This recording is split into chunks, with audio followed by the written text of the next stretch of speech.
everybody. So we have a special guest here tonight. This is Will, and he is my better half. Yep. But he has a story that he wants to share with you guys tonight that I think you will find extremely interesting. And tell your story and let everybody know what you've experienced. I guess we'll get into it. Let's get into it. So I had quite a few of them that I guess would be one story overall. Okay. The start of it was when I was, I guess, maybe about 10 years old. Okay. And we were staying in an apartment at the time, Tremont. Somebody told me that the R1 building was put on a Indian burial ground, which I don't know, could have been kid rumors at the time, but I don't know, because something happened in that apartment. So, and then, okay, so what happened was I came home one night and me and my sister shared a bunk bed together, but she was gone that night or whatever. She was somewhere with her friends, spent the night or something like that. So I came home and I remember getting in the bed and I heard, as soon as I got comfortable and relaxed, it said, "Willie, go to sleep." And I remember I was like, "Elise, stop playing." So I looked under the bed and my sister wasn't under the bed. Like nothing was there. So I was like, okay, so if she's not there, what's going on? So I freaked out and screamed for my mom. So basically you heard a voice say your name. Yes. And no one else was there. And no one was there, just a disembodied voice. Wow. So I screamed for my mom at the top of my lungs. "Ah!" She ran in the room. What's wrong? What's wrong? I'm like, I heard a voice. I'm not sleeping in there. So I slept with my mom that day. And fast forward to when we were moving out of this apartment complex, and I heard it again, but this time it was broad daylight while I was moving my stuff. And it was like, "Willie." And I was like, that's the same voice. But I wasn't as scared because it wasn't nighttime and I heard it before and I knew what to expect. So, you know, as a little kid, I'm like, what? Yeah. And, I tried to be tough for maybe 2 seconds and then I ran out of the room, freaked out. And that was my first experience with the paranormal, I guess, because I really couldn't explain what it was or what happened. So that was the first time. Literally after we moved out of that apartment complex, a few years after, they tore just that one building down that we stayed in down. After that, fast forward maybe to 19 years old, was the most life-changing moment I ever had, because I've always been religious, but after that moment, it really kind of set the tone for me to be like, something else is going on, and I know it for a fact now. But I remember laying down in my bed, and there was it was like the moon shines bright into the bedroom, so you could kind of see everything in the bedroom. And when the light was shining in, I remember I was like, okay, I'm gonna lay down. So I laid down, and I'm telling you, not enough to go to sleep, maybe a minute tops. I felt something touch my leg, so I jump up out the bed and I start flicking the covers around, because there was one point in time where there were ants that crawled through the window and they were in the bedroom. So I was like, maybe it was those ants again. So I'm flicking the covers, I look at the thing, but we caulked the hole up. So I'm looking at the hole, looking around it all right, no ants. Lay back down, feel something on my arm.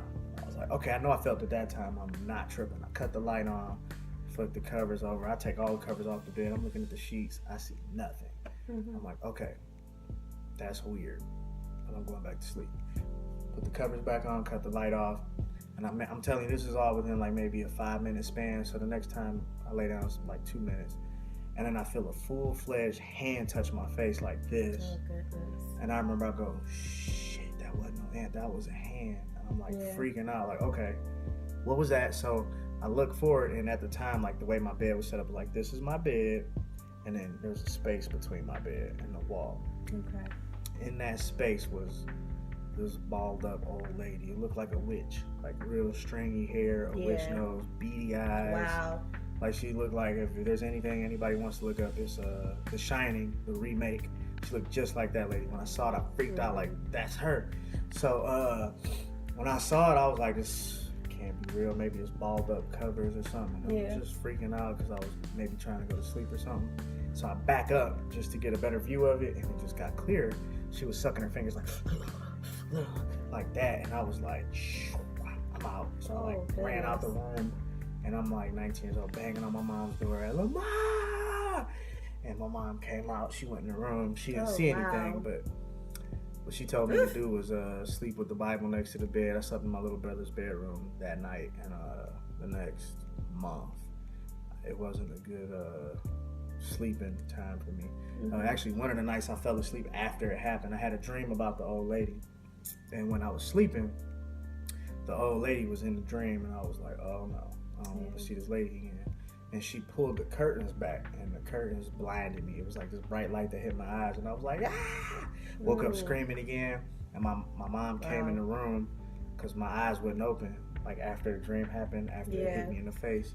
And she came in and she put a wet rag over my eyes, and eventually I opened my eyes. But after that, I was paranoid. I would wake up swinging. But that was my first like legitimate, real deal experience.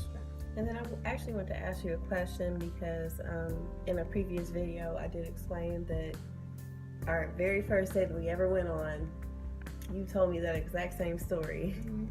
And I guess this is just kind of off the cuff. We didn't discuss this beforehand. Why did you tell me that story?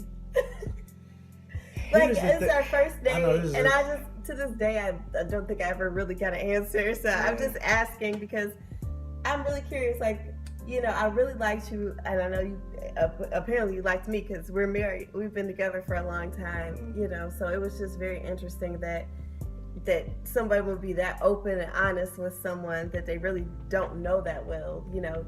And Will and I did go to high school together, but we never talked. We never had any type of association with each other. So it was just very strange that he felt that open to share that type of information with me.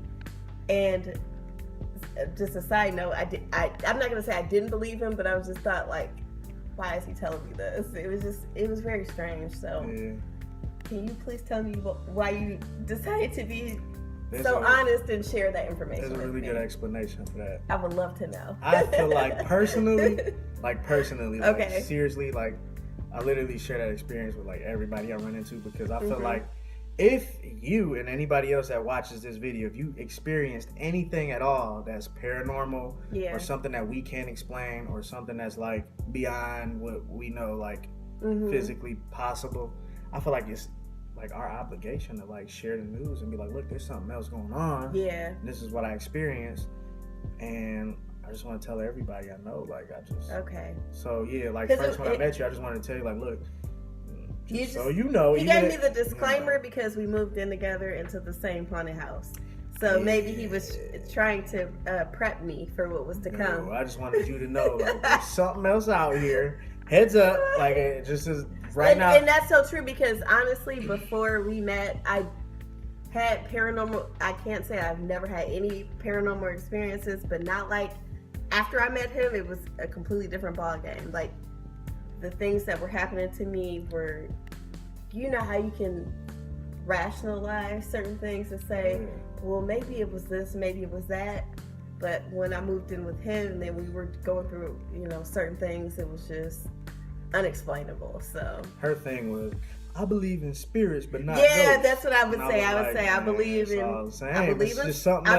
your body has a spirit, but I don't believe that ghosts can come back and touch you. Like, that doesn't make sense. So basically, what she was telling me is she didn't believe my story. So as time went on, which is a great thing because I did not believe his story. I didn't like listen here. I don't want to like be like, oh man, I want somebody. I wanted to curse you like see you saw it or something. Yeah. Like, in the back of my head, I'm like, you want somebody else. I hope she see this. That can confirm that you're not a crazy person. Yeah, but I had that happen. Like, okay, after the story happened, and we're gonna have my friend on. Okay. I've seen that same witch lady, and this is on everything under the sun. Yeah. I've seen it with a friend of mine, and he freaked out when he saw it. It was a crazy story, but we'll share that later. So, before that happened, though, after I saw the witch lady, as time went on, you start to go, maybe I did fall asleep. Maybe it was longer than a couple minutes, blah, blah, blah. Because I knew at the time it was only a few minutes that went by. Right. Not even enough to fall asleep. Like, okay, it was only like a minute maybe. Like, I can't fall asleep in a minute. Well, me personally, I don't know about everybody else. But well, you know I can.